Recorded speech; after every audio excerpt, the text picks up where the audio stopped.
Hello, everybody, Nostalgic here, and today we are paying tribute to sentient vehicles because most of the items that I am going to review today are centered around sentient vehicles from the worlds of Thomas the Tank Engine and Friends and Disney Pixar's Cars. So, we are going to be starting with the Cars items first.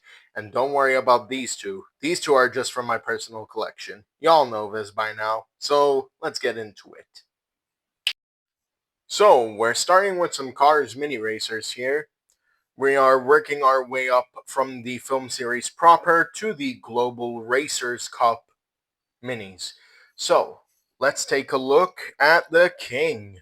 He is looking very nice and detailed for a mini racer's model.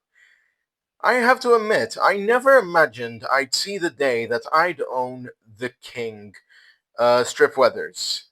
This is pretty cool. As well as that, we now have Mac. One question though: why Mac of all characters? He doesn't even have a trailer to go with him. So what's the point? Not to mention, he is the same size as nearly every other character. It makes no sense.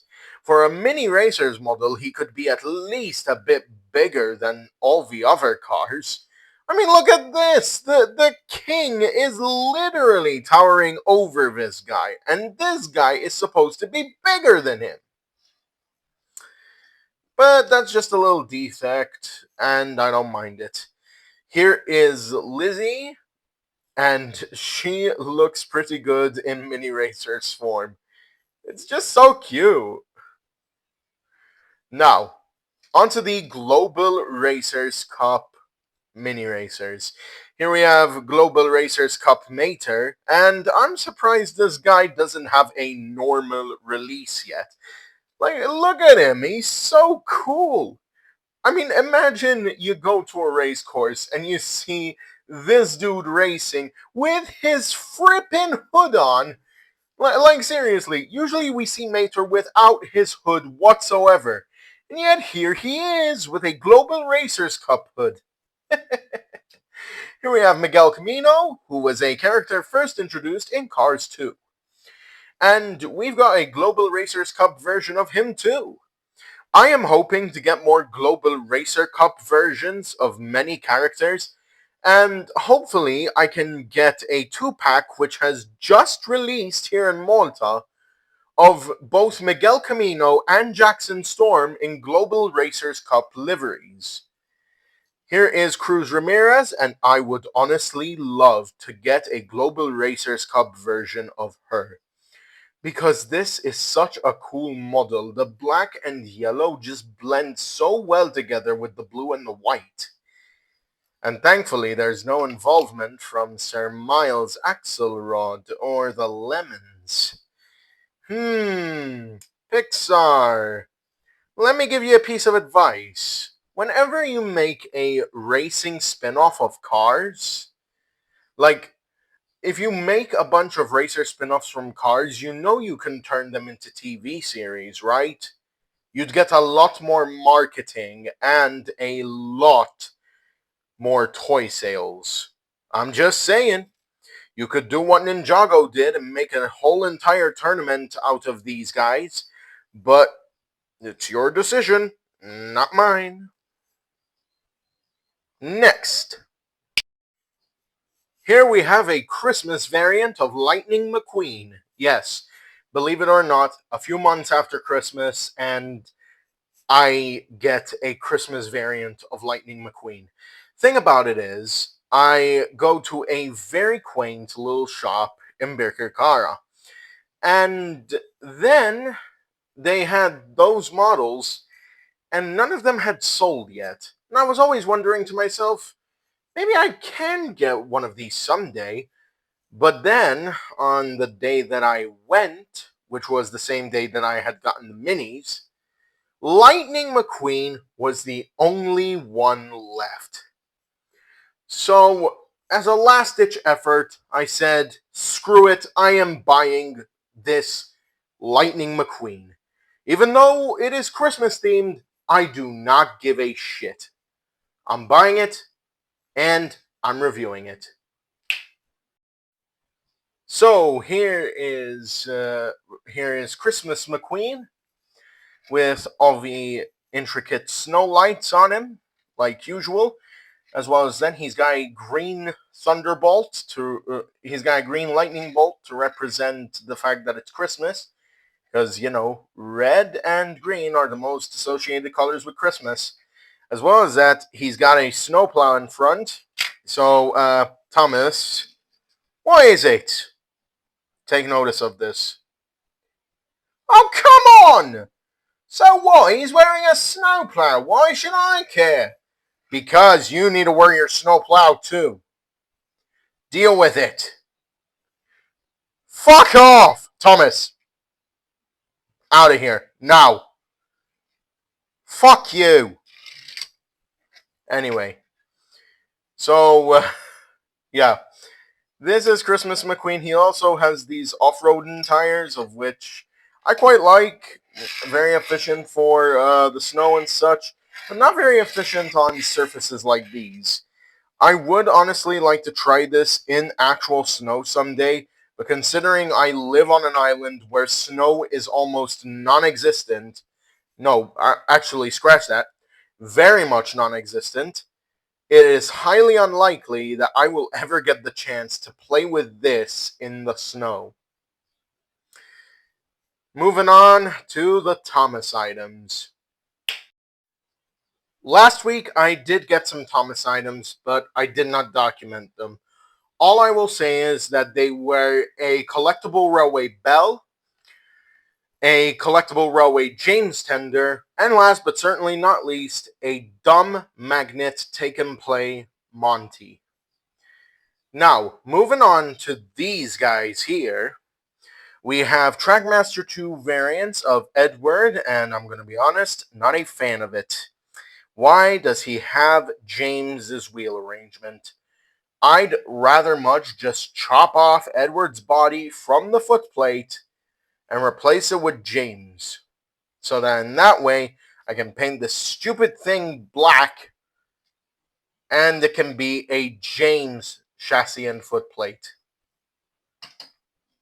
Percy, pretty good. Not bad for a model, and it's better than the one that I had gotten a few years back, which was in terrible condition. And we also have Trackmaster 2 Toby, which is okay at best. It's fine, but the middle wheel is missing from this dude. I'll probably replace the chassis at some point. But now for the highlights of this, these two. So let's first take a look at Percy, who has the racing livery, from what I can tell. And this is from one of the sets from the Great Race back in 2016, where you would have Thomas and Percy on a track, and you would race them. Sadly, though, their battery terminals are now corroded. I do like the face on Percy, though. Gives it a bit more character. Same with Thomas. I like his face, and the fact that I now have a streamlined Trackmaster Thomas is absolutely amazing, but I still prefer the collectible railway version. Alright, next. I also forgot to mention that other than the three collectible railway and take and play items that I had mentioned, last week I also got a Minis Diesel 10 and a Minis Astronaut Spencer. But this time, I had gotten what seems to be a digital Edward? I don't know much about this model, so if anyone can tell me in the comments below, that'd be great. Because seriously, what the hell even is this model? I mean, it is cool that I got another Minis Edward, but bruh. So other than that, I also went to Toy Magic today, and I had found these two. So I found these two, and I decided I'm buying them. I don't care if I already have them. I bought Duck for probably the purposes of turning it into a classic series Duck, or maybe a large scale, who knows, I might make it. I don't know. But here's Sandy, and I bought her for parts because, well, parts are needed. I mean it. The parts are needed. Okay, so I'm not gonna unbox these guys because you probably already know my opinions on them, and if you don't, then might I suggest checking out my most popular video, and might I suggest checking out the review I made a few months ago. Moving on to the final items. So, if you've been following me for the past few weeks on Discord, and even more so on YouTube, you would know that a couple of weeks back I made a community post surrounding a certain character. Now, all will be explained in due course. For now, let's review the characters that I got in the lot. So, let's do this. Here we have a stock standard 2010 Take and Play Thomas. This will be used for parts, so yeah, it's nothing too special. Just your regular, everyday, normal Take and Play Thomas. Here's Henry. Now you might be thinking, oh, you got Henry in such good condition. And with the classic face. No, I didn't. And I will explain to you why. So, the reason Henry has his classic face and this very nice body is because of one particular reason. The condition I got him in sucked. Look at this. You see this? This is the result of one too much Thomas Love. All right, the boiler would have been fine if it didn't have a scratch on it. And here is the phase the Henry came with. And as for the chassis and the footplate, this is actually the old one that this Henry body and smoke box used to sit on. Yeah, and if you can't tell by the wheel arrangement, I'm making a custom. I am not going to tell you who the custom is. You'll just have to figure that out for yourselves because you might already know who this custom is just by the wheel arrangement alone. But for now, we move those to the side. And I can safely say that this Henry model is excellent. I even got the tender in excellent condition. Like, look at it. I can barely notice a scratch on this thing. So, that's it for Henry. Moving on to Toby. He had a lot of scratches. So, I had to repaint him a bit. Yeah, the shade of brown is not the same as the regular Take and Play model, but hey, better to have this than to have it in terrible condition. Now, I already know what you're gonna ask. Why the fuck did you buy this? Don't you already have a 2013 Toby? My 2013 Toby was turned into what I can only call my legacy Toby. Why do I call him the legacy Toby? So, as you can tell, he has outlines on his body like in the Railway series. He has blue side plates like the Railway series as well. But inside he has red wheels to represent the Marklin wheels from the TV series. So, there you have it. And here's a side-by-side view of Legacy Toby with Legacy Thomas. Yeah. Okay, now we move on to Big City Engine. I did have to use a few paint pens on him because he did have some scratches here and there. But overall, he was in pretty good nick, not gonna lie. And I just bought him for the sake of having a complete Big City Engine, which wasn't customized, to be fair with you. Not to mention to have the appropriate tender, of course.